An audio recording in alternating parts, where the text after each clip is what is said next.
نحمده ونصلي على رسوله الكريم اما بعد فاعوذ بالله من الشيطان الرجيم بسم الله الرحمن الرحيم وعن مغيرة بن شعبة رضي الله تعالى عنه قال قال رسول الله صلى الله عليه وسلم شعار المؤمنين يوم القيامة على الصراط ربي سلم سلم صدق الله العلي العظيم۔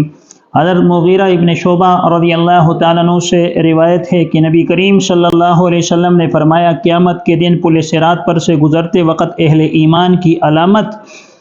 یعنی یہ الفاظ ہوں گے ربی سلم سلم، پروردگار بچائیو پروردگار بچائیو۔ یہ حدیث سنن ترمذی میں ذکر کی گئی ہے جو حضرت مغیرہ ابن شعبہ رضی اللہ تعالیٰ عنہ سے مروی ہے کہ پل صراط وہ پل ہے جو جہنم پر باندھا گیا ہے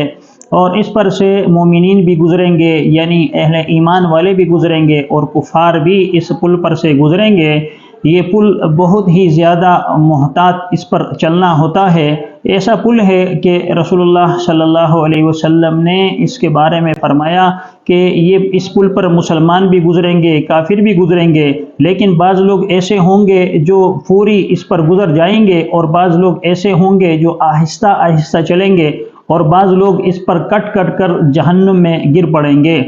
تو یہ ایسا پل ہے، رسول اللہ صلی اللہ علیہ وسلم نے فرمایا کہ مومنین اہل ایمان والے اس پر جب گزریں گے تو وہ یہ دعا کریں گے ربی سلم سلم، اے رب ہمیں بچائیو اے رب ہمیں بچائیو، یعنی ان کے زبان سے اللہ تبارک و تعالیٰ ایسے کلمات جاری و ساری فرمائیں گے کہ وہاں بھی وہ اللہ تبارک و تعالیٰ کی یاد دہانی کے اندر مشغول ہوں گے اور اللہ تبارک و تعالیٰ کی حمد و ثنا بیان کریں گے۔ مومنین کے بارے میں آتا ہے کہ بعض لوگ ایسے ہوں گے کہ وہ جیسے ہی پل صراط پر قدم رکھیں گے اللہ تبارک و تعالیٰ پل جھپکنے میں ہی انہیں وہاں سے وہ پار کرا دے گا، اور بعد میں وہ فرشتوں سے عرض کریں گے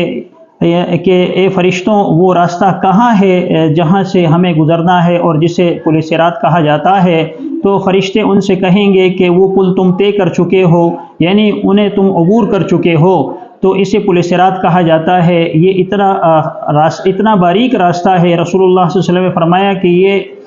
انسان کے سر کے جو بال ہیں اس سے بھی باریک ہے اور اسی طرح تلوار کی نوک سے زیادہ تیز ہے،